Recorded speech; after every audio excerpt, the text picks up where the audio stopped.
everybody, I'm glad you're here today. Today is August 14th, 2025. In this video, we're going to be talking about the big summit going on in Alaska tomorrow. We're going to be talking about what's going on locally where I live and trying to learn some things from that. We're going to read out of the Bible. We're going to bring you something I wrote in my journal. Now, when I write in my journal, though, I need to qualify this. I am writing as I'm worshiping, so that you need to sift all of that with God yourself and the Holy Spirit. You pray. I'm just reading what I wrote, and you do with it what you need to. So that being said, because I don't know if I'll remember to say that before I start reading it as I get to talking here, but let's go right to what's happening tomorrow. The big Trump-Putin showdown. The big showdown in Alaska, all right, or whatever it is. I'm curious to watch this. I think it will be a good show. Get out the popcorn. That's kind of what I'm thinking. I don't know exactly the repercussions of all of this. I'm extremely skeptical. I don't know what will. I'm not even going to speculate. I'm not even going to speculate. I do find it interesting, although I don't know that it's related. I just find it kind of curious and like, oh, duly noted kind of thing. I think it's interesting that this big summit's going on in Alaska between these two world leaders. I don't know if I dare say enemies. I don't know yet, but definitely not getting along. Our countries are not getting along. Our governments are not. Whatever. I find that interesting going on with the National Guard being deployed in Washington, D.C. Now, I don't think they're connected. I know Canadian Prepper said this morning that he thought it was desensitizing all of us to get used to seeing military in the streets. I don't even think they care. Maybe they do. Maybe they want to desensitize us. I think they don't even think that far ahead, because I don't think they're that smart, these government people. I've been watching them a long time, and I don't think they've done one smart thing yet. That's my thinking, but I don't know. That being said, we will move on. Oh yeah, y'all, I do have a little prepping tip for y'all also. Let me do that right quick too before we go into the stories going on in my local area. All right, y'all. Now, where I live, we've had a crap ton of rain. I mean, a lot of rain. And with our rain comes flies and mosquitoes, all right? So, I mean, the city drives by and sprays mosquito stuff, and we're like, oh, there's the mosquito truck. I don't know if your city does that or not. It depends on who's driving, how fast the truck goes. Sometimes it goes real fast, like, boom. I mean, they just drive by your house, and you just, hopefully, it's going to kill the stuff in the alleys and stuff, but honestly, I haven't even been seeing that very much this year, but we have had just a ton of rain. So something that can help that I have found with flies, okay, because I've got chickens, and when you have livestock, if you live next to a pasture, which I do, right across from me is a pasture, and a lot of times they graze cattle there. So I have flies, okay, I battle them. This fly paper is amazing. It is called Catchmaster, and it looks like this. It's a roll, okay, and there's a lot here. Let me see if I can take one of these ends off. There's a lot of paper on this roll. Well, oh yeah, there we go. Oh, they both came off. That's okay. There's a lot of paper on, like, I've been using this one for a while. So here's the deal. You can put it, it's like a paper towel roll, except, let me tell you something. This is sticky paper. It comes with the edge bent. If you touch this with your bare hand, you're gonna have trouble getting it's gonna make a mess getting your fingers off of it. You can get your fingers off, don't get me wrong, but it just messes up the whole paper, and you really need someone to help you. So you just unroll it like this, and as much as you want, and it's got a handy dandy hanging thing here. If you want to hang it, you can do that. Like sometimes I just hang it off my chicken coops or my chicken run. I just hang it in there, or right on the outside, and it will get covered up with flies at certain times of the year. So this paper, the flies are attracted to the color, and you might want to get you some if you're struggling with flies. The edges you can touch, but when you cut a piece off, like you'll get a pair of scissors, and you'll cut a piece off, go ahead and fold it down, like so that you can, and then fold the edge that's still on the roll, fold it up like a piece of tape that you want to catch again, you know, that you don't want to pick off to try to get it to start again. So make sure you fold those up. That'll help. But literally, this will catch flies. I have put some of this, like really just a little bit more than this much, probably, I don't know, this much, in the window, in one of my windows in my kitchen. All right? Because we have to swat flies sometimes. Yo, we go in and out of our back door. I've got people going in and out of my house. It's not that we live ratty. We just have flies in our house. Now, I can kill flies with fly swatter. That's fine. I don't mind that. But this is pretty handy. They find it somehow, and they get stuck. And I'm not going to lie, it's a little satisfying to see them stuck there. It's like, you nasty little thing. I'm glad you're stuck. You're going to be dead before too long. And I didn't even have to lift a finger. So anyway, y'all might want to get you some of this sticky paper for your flies, especially if you have livestock. If you need, you put this out in your barn or whatever. So it comes in rolls like this. This is some I haven't opened yet, and it's called Catchmaster, like that. And I got this on Amazon. I don't even know how much it was, but I'm well supplied. I'm well supplied. So anyway, there's your tip for the day. I thought I'd just grab some of that and bring it out here right quick because if I'm struggling with flies, I'm sure there's someone out there who is also. Now then, I'm going to tell you, my parents' house has sold. We didn't even have to put a sign in the front yard. We found a buyer, just word of mouth, and they're a lovely family. They happen to go to our church. And they are expecting their second child. They're just wonderful. So there's going to be small children over there just right next to us. I can't wait. But my goodness, we have been like working with that, to selling their house, the contract, all the things that go with that, getting them moved, getting them something to bring them onto our property. And so I've been just, quite frankly, overwhelmed, nearly overwhelmed at times. And so it's been hard to make a video, but here I am today, which I'm glad, because Mike, my husband, was like, hey, let me bring home supper tonight. And I'm like, oh yes, this is a good day to make a video, because I'm not gonna be cooking tonight. In fact, this morning I found a frozen pie in my freezer. They're like Edwards brand. Do y'all know Edwards brand? Pecan pie. An Edwards pecan pie, y'all, is nearly, to me, it's just as good as a homemade. It really is. With the exception of Miss Catherine. Now, Miss Catherine used to make the best pecan pies. Like, bar none. I have never had anything like it. Her pecan pie was just straight up great. I don't like chocolate pecan pie. I just like straight up pecan pie. All right? I don't even like pecans that much, but I do like pecan pie. So Miss Catherine would make pecan pie, and like, you know, the filling in it, the gooey stuff would be really thick. And then she told me her recipe when I still couldn't make it like Miss Catherine could. So anyway, I just popped one of those in the oven. I didn't even work at making a pie. I just popped one in the oven. So I got a pie on my counter. Mike's bringing home supper. I'm set for the rest of the day. I'm excited. And then after this video, you know what I'm going to go do? I'm going to go sit in my hammock with my dog. Speaking of my dog. Okay. This is a great lead in. I didn't even intend for this to happen. So let me tell you what I have learned from my dog. And then I'm going to tell you about the goat man. And then I'm going to tell you what just happened in the town next to us. And all of that goes together to what we're going to be reading here in John. Okay. So my dog is a poodle. I grew up with poodles. I've always had little toy poodles in my life, except when the babies were little and we were just like barely making it. We couldn't even afford children, much less a dog.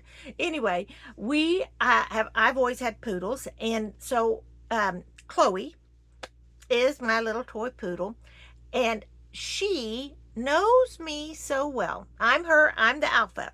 Well, Mike is actually the alpha, but I'm the alpha female. She follows me around everywhere I go in the house. every chore, she follows me. She follows me in the bathroom, follows me in the kitchen, follows me everywhere. I get up, she follows me. I think that's a trait of a lot of breeds, but I know it's a trait of poodles. Okay, so because I've had them all my life. So she knows my schedule so well and my tasks that she will anticipate where I'm going next and turn and face that way. Like, she'll turn her back to me, her butt to me, and be facing where she knows we're fixing to walk next. So if I'm getting clothes out of the dryer, do you know what I'm saying? She's right there, not looking at me take the clothes out of the dryer. She's looking at my bedroom, which is right around the corner, which she knows we're about to go there. She's facing that way to walk with me. That's how well she knows me. And she's guarding. Now, she's an amazing guard dog. So she will guard me in that way, and she just wants to be with me in that way, and she just knows my every move. She really does. So I find that fascinating. And if I'm going to get a dog, that's the kind of dog I want. And poodles are so smart. I don't want a stupid dog. I've been around stupid dogs. I don't think they're cute. I'm just like, you're a waste of my time. That's how I feel about stupid animals. Except chickens. If they give me eggs. I digress. Let's just keep to the poodles. Poodles are great that way. Now then, that brings me to animals who know us so well that they just are with us. And it reminded me of the Good Shepherd, that our Lord is the Good Shepherd, and we are actually, unfortunately, stupid sheep. We're not smart poodles in the Bible. The Lord doesn't say, oh, we're making up a toy poodle pen for the poodles that are so smart to live in. No, it's sheep, and sheep are really dumb. But they will follow a shepherd, and dumbly, not knowing anything. They don't anticipate the shepherd's move, but they just follow him. Wherever he goes, they follow. And so it reminded me of this. We have this goat herder in our little town. Now, I live in for those of you who don't watch my channel, I live in a little bitty town in the panhandle of Texas. It's a farming community. This man who is the goat herder, he's the goat man. We don't call him the goat herder. We call him the goat man. Oh, there's the goat man. We have to stop for the goat man when he's herding his goats down Main Street. All right, down the main street right in front of City Hall, which really isn't much of a main street, y'all. But he will be, and he's not walking. This man does not herd his goats walking. He gets in a little pickup truck, driving. He'll drive with the window down, and he'll have his hand out with maybe his shepherd goat hook thing, or a stick thing, and those goats will walk right along next to that pickup with that goat herder driving. He's going taking them out to pasture on the other side of town. He lives on one side of town, and he feeds them on the other. He switches. Okay, they eat over there for a while, and then he switches them back over here. So I don't know if it's legal for that man to take his goats down a city street. I don't. No one cares if it's an ordinance. No one cares. Just do what you got to do. That's kind of how we live here. We mind our own business. Everybody do what you got to do. We don't fuss or fight or nothing. We try not to. So this goat herder, the goat man, loves his goats so much. He has knitted sweaters for them. So in the wintertime, when it's cold and he's taking those goats down the main street to the next pasture on the other side of town, and our town is not big, y'all, like mile by mile. I mean, we got a little bitty town. When he's taking them down the street, driving his truck, those goats have colorful knitted sweaters on them. Okay, I kid you not. They have it goes down their legs, down their front legs. And they walk beside his pickup. And I haven't ever thought that was really that odd. because that's just what that's just who we are here. But when I got to thinking about how great my dog was and how it's kind of like how she follows me like a shepherd, and then I thought about the good shepherd. You see the train of thought I had. Then I thought of the goat man. I thought, I need to tell y'all about the goat man. So that reminds me of that. Then okay, so clearly I have way too much free time on my hands. I mean, I'm working, but my labors are not very challenging, so my brain can go places, if that makes sense. So I'm like, if I'm washing dishes or something, my mind's going to the goat man who knits his sweaters for his goats. In the next town down the road from us, it's the town in our county that has the hospital. It kind of is a little bit more frou-frou. Oh, it's definitely more frou-frou than the town I live in. I live in the town where well, I'm not going to say anything else. No, we're not as frou-frou or uppity. And I say that in a nice sense because I know people over there whom I love very much, but they're just more professional. There we go. A lot of professional people live in the next town. That's 10 miles from us. And that's where we go to the doctor. That's where I took my dad to the ER yesterday, y'all. It's been a thing. So everything's fine. But in the next town, there was this thing going on last week. And believe me, all these stories go together. So just hang with me. People in this town kept hearing in the treetops dogs barking, a dog barking, and a cat meowing, but up in the treetops of the town. And when they would go out and look in the treetops, they would see a tropical parrot. So these people in our next town who owned this tropical parrot, the parrot had gotten out. And the parrot had been flying all over town. And the parrot, because it is a parrot, can bark like a dog and meow like a cat. It can also do wolf whistle, like, like that. So my daughter, who's a home health care nurse, she was talking with somebody who was caring for one of her patients. And this somebody, sitting with them like a house sitter, and this somebody was at her house taking the trash out one day. And she heard this at her. And she thought, who is wolf whistling at me? Now, this woman is old and older. Like, you wouldn't be wolf whistling at this woman. She got to look, and she looked in the treetops, and she sees this parrot, Ivan. Ivan is the name of this parrot. Ivan got out, was flying all over this town in the treetops, barking like a dog, meowing like a cat, wolf whistling at people. And it didn't matter what they did. They could not coax that. They could not coax that parrot down no matter what. She called the police, is my understanding. And when the police got there, lo and behold, also, the owners of this parrot got word, and they got there with their car. And when Ivan saw the car of its owners, guess what Ivan did? Ivan flew down out of the treetops and landed on the car, and the owners got Ivan, put him in the car, and went home, and everybody's happy. And Ivan's alive. He stayed in the treetops because he knew the cats couldn't get him up there. That's how he stayed alive.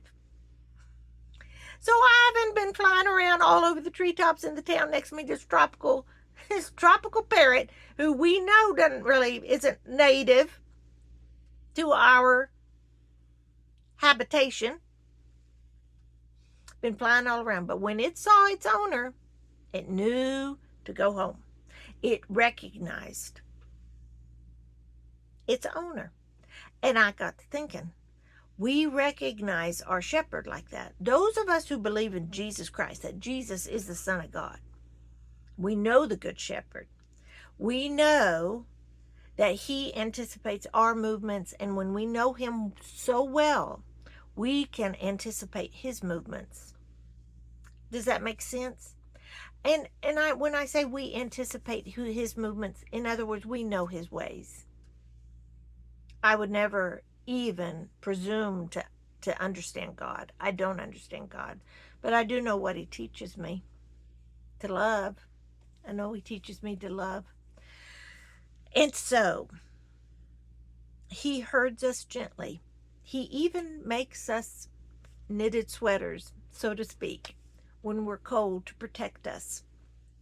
And he takes us to green pastures.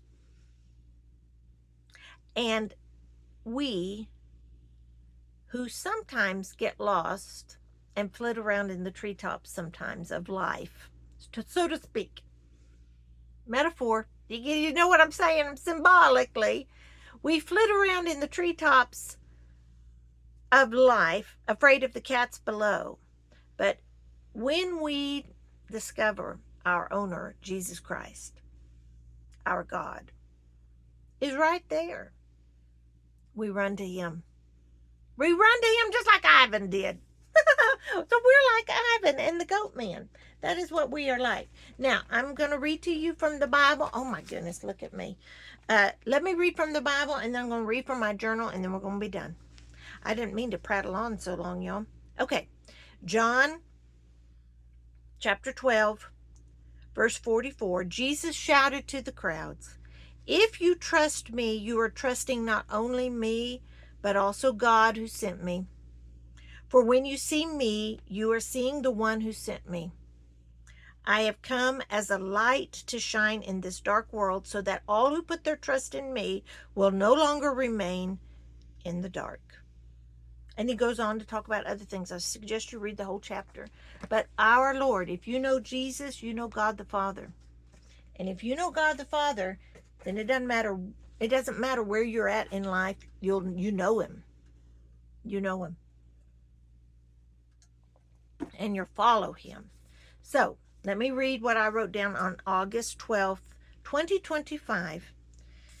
And this has helped me so much, y'all, the last few days, because it's been I've been real. I mean, it's been I've been on the struggle bus in some level, trying to take care of my parents. But here's what I feel like the Lord was saying to me, so I wrote it down. "Child, my precious child, let me live with you this day, singing and dancing, resting and reading. All you do this day, let us do together. I know all. Know that I know already. I am eternal. Therefore, nothing is required of you but your faith as you follow. Be ever unto me the sheep, the sweet lamb, who is at the shepherd's heels.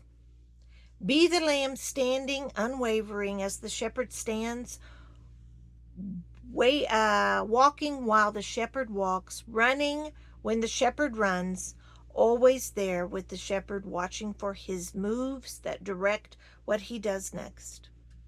And I, the good shepherd, will always reach down.